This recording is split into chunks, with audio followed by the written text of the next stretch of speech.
बिस्मिल्लाहिर्रहमानिर्रहीम। अस्सलामुअलैकुम। आप देख रहे हैं 1 बाय 1 न्यूज़ एचडी। खबर शामिल करते हैं डीपीओ सैयद नदीम अब्बास का मसाजिद, इमाम बारगाहों और चर्चिस की सिक्योरिटी इंतजामात के लिए मीटिंग का इनकाद। तफसीलात के मुताबिक डीपीओ समेत तमाम एसएचओज़ की शिरकत।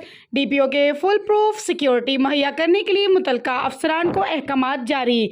इबादत गाहों पर जिग-जैग बैरियर्स लगाए जाएँ और वॉनिटेज पॉइंट्स बनाएं। 200 गज फासले के इर्द गिर्द कोई रेडी वगैरह और पार्किंग ना हो। पुलिस ड्यूटी बर वक्त पहुंचे और प्राइवेट वॉलंटियर्स पर भी मौजूद हों। एसएचओज़ इबादत गाहों की ड्यूटी खुद चेक करें और ओवरऑल निगरानी सर्कल अफसरान करेंगे।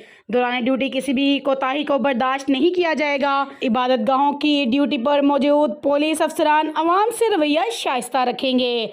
एक बार फिर आपको ले चलते हैं डीपीओ सैयद नदीम अब्बास का मसाजिद, इमाम बारगाहों और चर्चिस की सिक्योरिटी इंतजामात के लिए मीटिंग का इनकाद।